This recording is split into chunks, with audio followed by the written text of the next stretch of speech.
Today, Wellness Week Live, DJ Anthony, New Jersey, our trainer and PhD in biochem in Cali. Hi there. What's up, everybody? We're at Magnus. How you doing? I'm all good in the hood. All We're right. getting Now, close to Thanksgiving, so and then we got Christmas after that in a couple of weeks. So it's yeah, gonna this I mean the last 6 weeks or so are gonna disappear so fast. right. Well, maybe this is not even the show to do how to lose weight, but you know what? Come January 1st, everybody's going to want to be, losing weight. You better off starting straight away now, so you don't gaining weight over Well, the that's, holidays. that's my thing too, right? I always laugh when people say New Year's resolution. Listen, if you're serious about doing something, You start straight away. you can do today. Yeah. Never mind tomorrow. Yeah. But today is a Sunday. So let's just say somebody says, okay, I want to lose weight. It's always a good time to lose weight, folks. Your health depends on it. Disease doesn't care what time of the year it is. So you can really lower your chances and eliminate not all diseases, but a lot of them by losing weight. So, and it's not about beauty. Yeah. Big is beautiful. We love big. God bless big, but it's not healthy. But go ahead. Can I add one thing first? So, and here's the kicker where a lot of people go wrong to start out with. You do not want to lose weight. You want to lose body fat. You Right. do not want to lose muscle tissue. Right, That's what you want. Muscle tissue Right. is super important for you to be able to lose weight. Right. I want to get the body fat down. Right. Yeah. So body fat is what we want to lose. Yeah. I mean, and I agree with you. And okay. So you're a trainer, you're a PhD in biochem, you're an athlete your whole life. So am I. So I think a lot of times people have a hard time, quote unquote, losing weight, losing fat, because it seems daunting. Look, if you're 5 pounds overweight, it's like, dude, just, go to the bathroom. You lose 5 pounds. But I mean, if you're somebody like most Americans are overweight, and I would say most Americans are probably at best or worst, maybe they're 20 pounds overweight, and that's kind of like quote unquote okay, but it's not okay. And then you have people, of course, they're 50 pounds overweight, 100 pounds overweight, 200 pounds overweight. So, anyways, I think it's daunting, right? It's like, man, I got to lose all that weight. So, okay, someone says, Magnus, I want to lose weight. What the hell, man? What the hell? I mean, I know I got to eat right and work out, but what does that look like? You hear doctors say it, right? I'm going to write you a script and, some moderate exercise and lose weight. So what does that mean? How do you do? What do you? So, man, if someone says, tomorrow I want to start, I'm 75 pounds overweight. What do I do Monday morning? I wake up and I do what on Monday morning? Okay, so first, a couple of things that you kind of need to get like a little bit of concept to it. We are pretty good at actually losing weight when we want to. The problem is that we gain it back really, really fast. A couple of mistakes that I see most people doing, they think that it's the only thing that I have to do is eat less and move more. That works to a degree, but it's not going to work long term. And also what people think about like moving more, the first thing that shows up is running. Right. I would say, yes, it works. But from long-term perspective, if you want to lose the weight long-term, you can't work off a 5,000 calorie diet. No. Not even an Olympian can do that. No. So it comes down to this.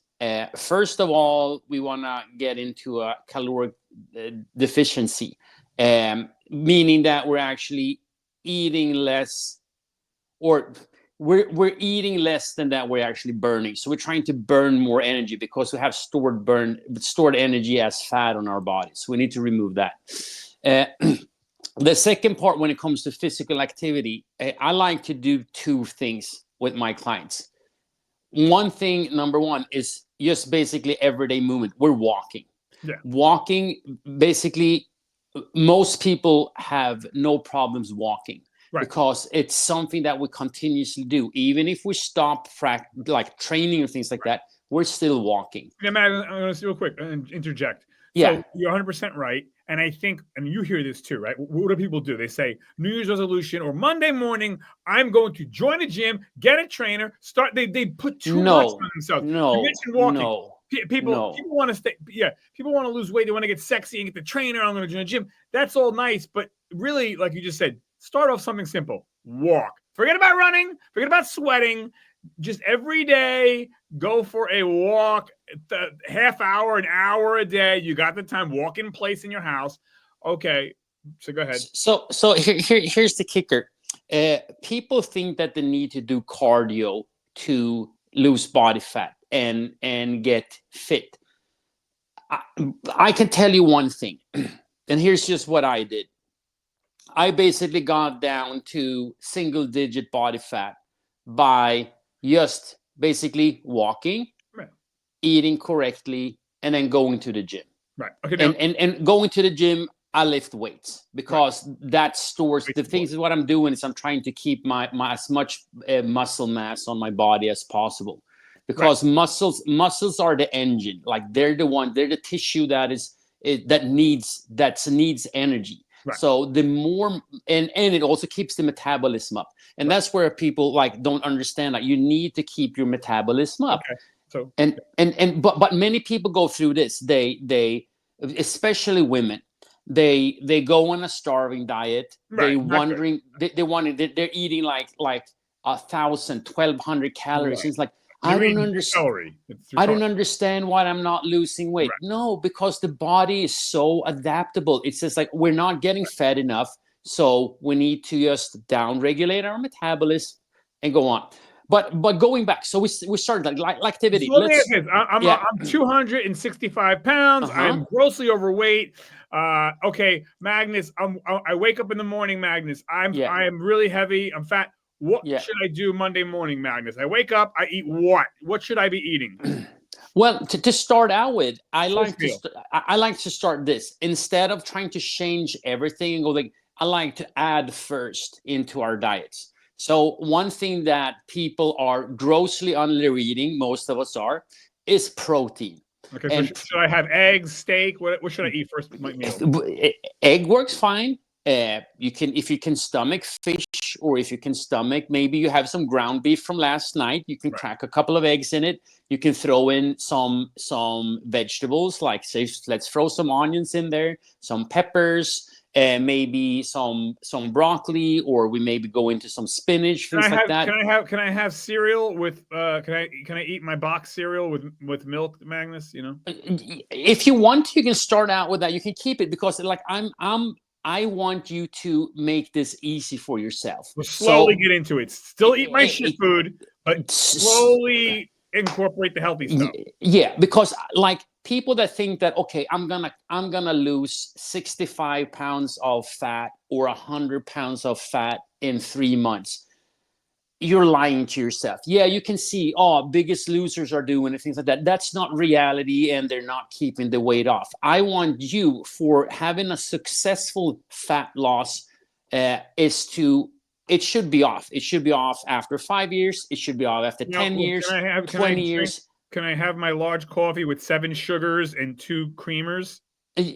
Like long term, no. We're gonna stop doing that. It's the same thing. We're trying to keep away from Starbucks. We might start drinking just instead of 7 sugars, maybe I'll do 5 sugars.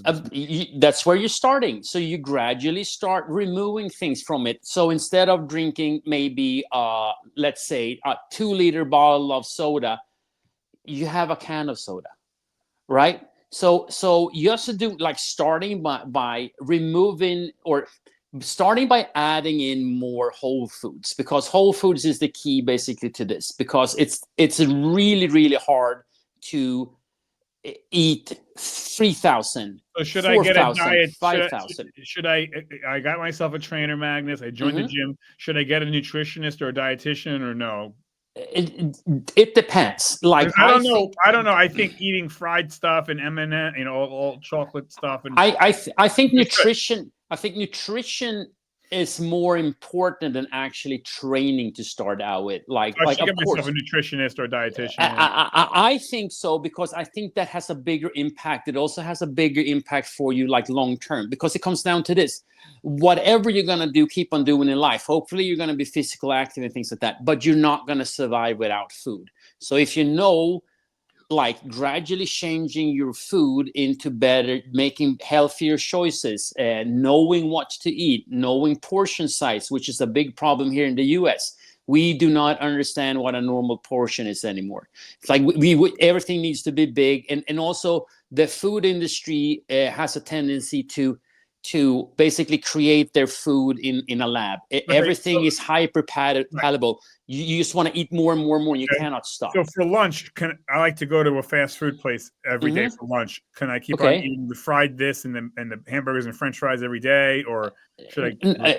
Just cutting out. If you, for instance, you eat your hamburger. Say that you go to a place, have a hamburger, and you're having you say that you're having a soda and French fries. If you cut out the French fries, you are doing, and let's really say, have apple slices or a carrot and things like that. That's kind of the options. Maybe I like a large French fry. Maybe I'll just order a small French fry. Exactly, because all these things kind of adds up, and it's the same thing. If you order a small, it's like once you finish with it, it's gone. Like you probably not. So I guess I shouldn't go and bring the chocolate bars and the bonbons and the pretzels back to my office and continue to eat then, maybe, or maybe I should eat less. No, it's the same thing. Like if you're able to cut that out, maybe okay, I'm eating some. I might eat some nuts. I might eat on apples, some fruits, and things like that. Okay, because I never eat nuts. I like to eat chocolate stuff and fried stuff at my desk, my little snack. So maybe I should snack on nuts. Yeah, and nowadays there's so many things that you can get, like beef jerky. You can get these meat sticks, like just to eat protein. Maybe you have a couple of boiled eggs that you put in your lunch bag, or that you put in the fridge at work and things like that. I love potato chips though. No, that's not good.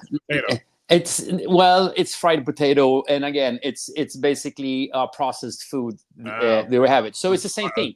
Okay. Anthony, if you buy a bag of chips, are you able to eat basically the whole bag? I can eat the whole bag because it's potatoes. Potatoes are good, no?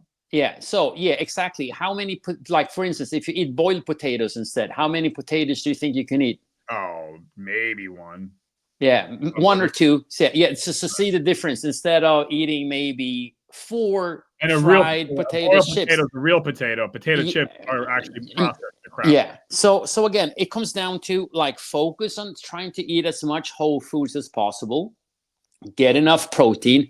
What is enough protein? We usually say that depending on it. So if you're trying to lose within like 20 pounds, you basically eat your body weight in pounds, that amount of grams of protein per day. Right. So it's quite a lot. So for instance, like me, I'm around 180, 190 pounds. I'm trying to eat around 180 grams of protein per day. Right. That's my goal. All right. Now I like to drink alcohol, a little wine, a little spritzer, a little beer, maybe 2 days a week, maybe 3 days a week, maybe 4 days a week, maybe 2 days a week. I mean, exactly. Alcohol's not a problem, right? Wine's healthy. I mean, what? There's no problem in that. That's usually where you get. You start out, it's one night, then it's 2 nights, then it's 3 nights, then maybe you buy a bottle, you keep it around, you drink 1 glass a day, or so that's basically 2 bottles of wine per week, or at least a 1.5. It's all these things that escalates and makes it so much harder. I'm not saying, and here's the thing.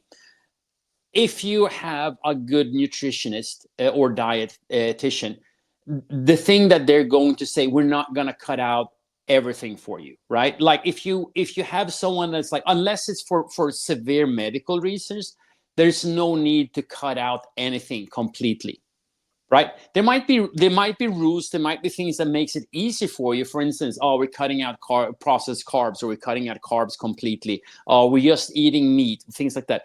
Yes, it's going to work short term, but over a long time, most people are going to start having other issues surface when they do that. So how many times a week should I go to the gym? Should I go every day? Should I go 10 hours a day? Should I go 2 minutes a day? So here's the thing. I for general population, being in the gym, you do not need to be in the gym that much. I'll give you 2 options, and they kind of depends on your lifestyle, what works best for you, and so on. I would say going to the gym, doing twice a week, doing a full body workout, basically that you're trying to incorporate most, like you're doing both legs, you're doing legs, you're doing some core exercise, you're doing some pressing and a couple of pulling exercises. That's more than enough. You should probably be in the gym, I would say, actually after warm up, when we're actually lifting weights, something around maybe 30, 45 minutes. It's pretty much good. Like if you're there for an hour, that's kind of like more than an hour. You're just wasting time, basically. Do that twice a week. Or another option, if that is hard for you, maybe do like 2 exercises per day. So you basically visiting the gym between, like, it depends, say 6 times a week, right? That's basically the same amount of exercises, but you're just slicing the elephant.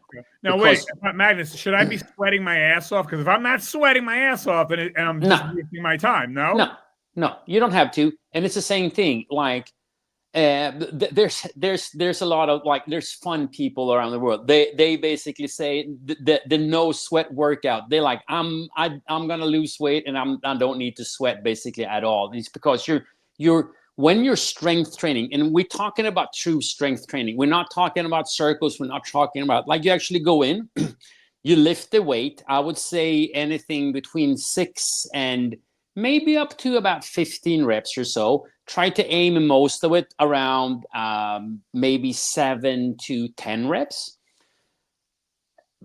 Maybe do the exercises, so reps is basically when we're doing something. When I'm doing a push-up, it's basically when I'm in my push-up, I go down, I go up. That's 1 rep. The amount of reps that you do in 1 set, that is basically, like I said, around 7 to 10, something around there. And then you can do around 2 or 3 sets. That's usually more than enough. Do I get any benefit if I just do a lightweight, or it has to be really heavy, like I'm killing myself? In between, like, everything works. It's just that you need to get near failure. So it doesn't matter. That's why we're saying around, like, between 7 and 10. It's usually a little bit quicker. You're not like sitting around and doing like 15 reps before or 30 reps to get a little bit tired, right? So it's better to kind of keep it around that area. The thing is, it's like you need to get near failure. I mean, it's not like, and we're talking about failures basically when our form starts to break down. The rep starts to get slower. I have a hard time keeping the balance or anything like that. We're pretty much done. So, and that's something that you kind of have to practice to get to understand when you're like, okay, I don't think that I can do. Starting off, I can just go light.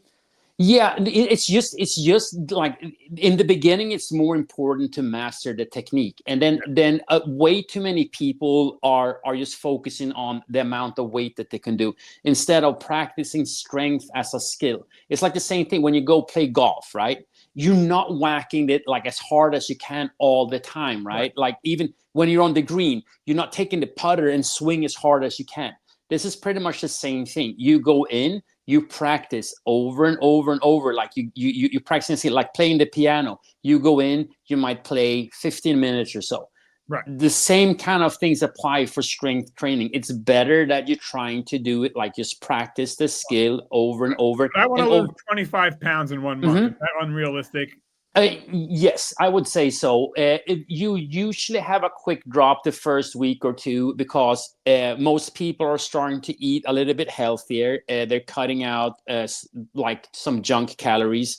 They're eating less sugar and carbohydrates, meaning that they're binding less water, retaining less water. So you usually see a quick dip in the beginning. You might lose, say, 4 to 10 pounds in a week, depending on how you are. And then it gradually starts to slow down. And here's where people have an issue. It's like there might be weeks then you gain a pound or 2. But over time, you need to see, like, registering. It's the same thing when we're talking about the difference between climate and weather. Right. The weather is what's going on outside, like right now. Yeah. Your climate is what's happening over time. Right. Yeah, it could be 10 years, 15 years, 30 years, right? That's a climate change. And it's the same thing that we want to see with your body weight. We do not care of how it fluctuates from day to day. the only thing that we're looking at, okay, we lost a couple of pounds here in a week. I gained 1, I lost another 3, then it flatlined for 2 weeks and so on. But we see that it's gradually dropping down. Well, and I might gain weight because I'm gaining muscle. An inch of muscle weighs more than that, and that could be things too. That's why we cannot just view like the number that is on the scale. Another measurement would be like, okay, how does my clothes fit? Yeah. What about you can use a measuring tape looking around your waist. Did I lose inches? Well, I gained 5 pounds, but I lost 4 inches on my waist. You're doing great because you probably gained a lot of muscle and burned a lot of fat. So that's important. Other things that I want you to do to think about too is how do I feel? You know, like, do I sleep better? Do I have more energy? Are people starting to give me comments that I'm like, oh, you look so healthy, your skin looks better, you look more energetic, you're moving around. Oh, I see that you're taking the stairs again. You know, things like that people notice. You probably won't notice a lot of things yourself because you go up and watch yourself in the mirror every single day. You do not see that much difference from day to day, right? So, and then it's hard. Okay, how did it actually look like 4 weeks ago? Well, I don't remember. Okay, everybody basically has a camera on their phone. Take some process pictures. Just go out, like basically it might be Monday morning every week. You same place, same lighting, same time. Now, Magnus, what about, I see these supplements, these pills, and they're saying that they could help me do this and that. I mean, should I just take these pills? I mean, you know, they're not. So let's talk about fat burners. That's usually what people go. It's usually some type of thing that usually it's some type of stimulant. I'm not saying, we're not talking about illegal drug, but it could be caffeine. It could be green tea extract, things like that. Yes, like they work, but the problem is that they usually cause more damage they're not than regulated good. by the FDA. They're not scientifically proven. You could be eating paint thinner. Who knows? Yeah, no, but it comes down to this. They're usually wreaking havoc on your central nervous system and hormones and things like that. So, like a lot of people that go to the gym now, the rage is pre-workout drinks. So they take powders, they take drinks, whatever. And I'm more of my mindset is if you constantly need to have this artificial energy, you're not doing it right. You should focus in on getting your sleep. That's another thing that people do wrong. Like, to understand is like, if you need a healthy, like 7 or 8 hours of good sleep, you probably need to be in bed like 8-9 hours at least, and also like take care of business, like your a cool room, it's dark, you have like a good mattress, you have a night routine, basically like yeah, you probably even have a morning routine that sets you up for your night routine and things like that. And all these little things are like over time, they have a huge impact. It's the same thing. If you go down to the beach and you take a handful of sand every time you're there, and you go down there every day and bring it back to and just dump it outside of your, like on your lawn, over time you would basically have a very large pile of sand over there. And that's a little bit more how you need to see fat loss. It's about continuity. It's so important. That's what a lot of it now.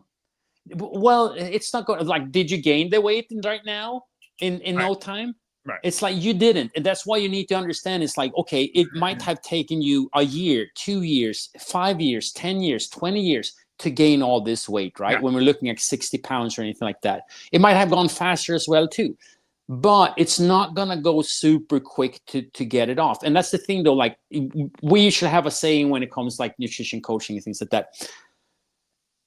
If it comes off quickly, it usually comes back quickly. Right. Instead of like, because you did not really change your lifestyle, because this is what it comes down to. Like, you are creating a new lifestyle. You are bringing in things that you didn't do before. You're cutting out things that you used to do. And it's kind of funny because a lot of the things are, oh man, I hate broccoli, Right. and I love my sugar and things like that. Then you ask the same person maybe 3 or 6 months later, so how's that broccoli eating going? Man, I was traveling and I wasn't able to get my normal like wedges and things like that, and I was craving it so badly. So as soon as I got home, I'm like, I need my broccoli. And then it's like, well, what about the pastries and soda? And it's like that. Man, everything is so sweet. I go out. I mean, like even when I try to buy something like a pre-made marinara sauce, it's like it tastes so A ton of sweet. sugar in there. Everything's And sugar. and then I look at the ingredients. It says like one of the like biggest ingredients that we have, like that comes first, like the third one, it's sugar. Oh yeah. Like and then people starting to notice Corn that syrup. that like how basically poor the food that they've been eating is for them. And then another thing is like they're starting to see is like, man, I always like, had a like usually around like 10 or so, my stomach was hurting so bad. I had to go and grab some. I started getting heartburn, so Tums like chewing them and things like that. And then it's like, well, when you told me to stop like eating that like the bagel, and we started doing like a scramble, like an egg scramble, it went away.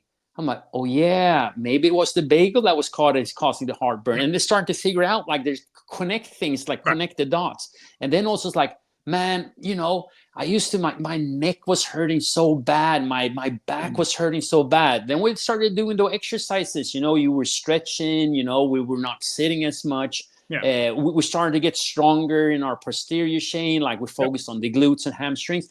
All of a sudden, my back has not felt this good since I was like 15 years old. Yeah. And people forget losing weight, you drop your cancer risk, you drop your heart attack risk, you drop your immune system becomes stronger by losing weight.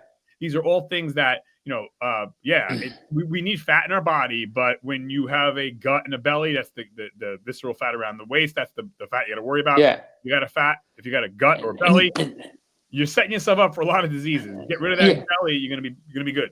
And it's the same thing. Like, and here's something that I always talk to my clients. It's like, what is it that you cannot live without? Like let me know. Like, oh man, I love chocolate. Like, I love M&M peanuts. Like, I'll have to eat my M&M peanuts. I'm like, okay, awesome. I'm not gonna take that away from you. We might eat less. We might not do it every single day. And then over time, you usually like it's like it becomes a sometimes food. Even like remember, like I think it was during the 90s when even Sesame Street, or like when we're talking the Cookie Monster, there's like, hey, he started to do like even the Cookie Monster saying that cookies are more of a sometimes food than an everyday food, right?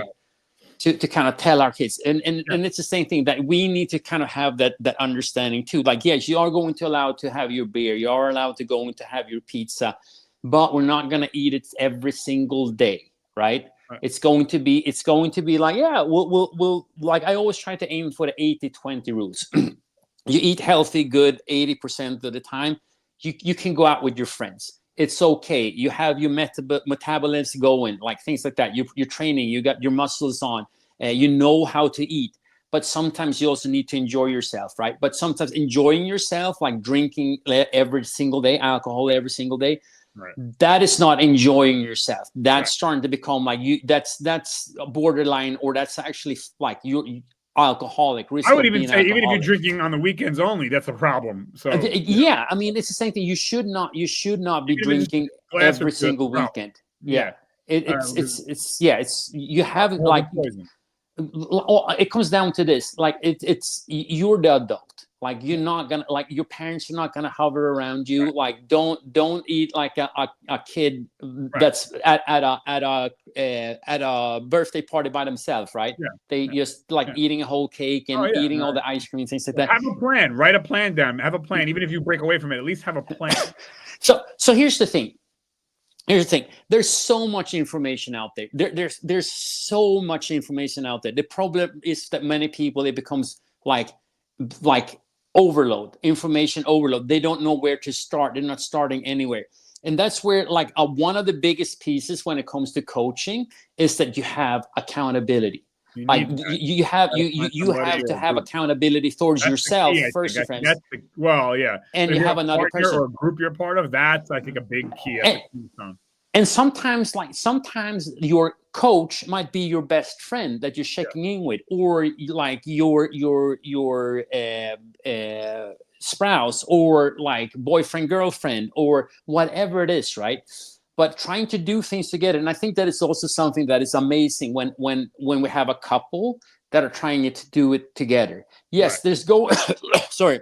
Don't die on me, bro. No, there's going to be bickering and things like that. That's part of it. But when you're actually doing it together, it means even more. It means that you guys are looking out for each other. You want each other's best instead of, oh, Yep. what's the matter? We can have pizza and grow fat together. No, you want to grow healthy and strong together. I'm talking about right now. Yeah. So 100%. it's such and again, like how many times have I said that if you're able to, if you have the time, if you have the space, things like that, get a dog. Yeah. Go walk your dog at least Walk. twice a day. Yeah. Get out and things like that. That's the same thing. Like I usually tell Stairs, people when the elevator, park away from the mall. Don't park yeah, close to the mall. one thing that I like to do is when you're habit stacking. So for instance, everybody, we need to eat, right? So you grab your lunch or your breakfast and things like that. Try to, like, once you're done, try to save like 5 or 10 minutes of your lunch and go for a walk. If you can go outside in the sunshine, or if you're out, like you go out for a walk after breakfast, you go out after dinner. If you walk like 10 minutes after each meal, you are going to it's going to be such a big impact, because not only are you probably like you're moving more, right? But also just also like walking after we've been eating, it helps so much with digestion. It also helps us dealing with like actually taking the building blocks out to our bodies. It helps actually get like glycogen into our muscles and things like that. So it has such a huge impact. Yep, 100%. Now, in closing, Magnus, any other parting words before we bid everyone farewell? Yes. First off, don't wait until New Year's. Like, do it now. Start with something like straight away, right? It could be today. It's like, well, I'm actually going to go to bed 15 minutes earlier. Awesome. That's going to have a huge impact on your health overall. Like going to bed 15 minutes earlier, try to get a little bit more sleep. Awesome. And then, like, continuity beats any type of quick solution or anything like that. That's what you want. You want to make a lifestyle change. And again, it's not probably going to happen in a week or two. You need to kind of slice the elephant into smaller pieces and do like a little bit at the time, right? And just working on getting better. Yes. All right. Excellent. Folks, you heard Magnus, our trainer and our resident PhD. You can do it, and it's okay to fail. Get back up, start over again. You can do it. Can I add an example? Because like everybody's talking about like Jake Paul and Mike Tyson fight, right? Okay. Yeah. Everybody remember Mike Tyson in his prime, right? Like in his 80s, like in the 80s, early 90s, when he was like a machine, like young, strong guy, like super built, things like that. And like his stare would melt people. Then we had Mike Tyson when he was in the Hangover movie, right? Like everybody remember him completely out of shape, in horrendous like health and things like that. And then we see him almost 60 years old. Of course, he has the best trainer, he has the best nutritionist, things like that. But if someone puts their mind into it and they want to change, like age is not the issue. Right. Like it's just you are hindering yourself when you think that. Like, and again, we're probably not going to look like we did like at our best in our 20s, but we can do so much better. Of course. Well said, Magnus. I'm signing us off. Thank you, Anthony. Thank you, everybody. Sign back. Check us out. Hit the like, subscribe, folks. Thank you, Magnus, as always. Signing us out. Bye, guys. 5, 4, 3, 2, 1.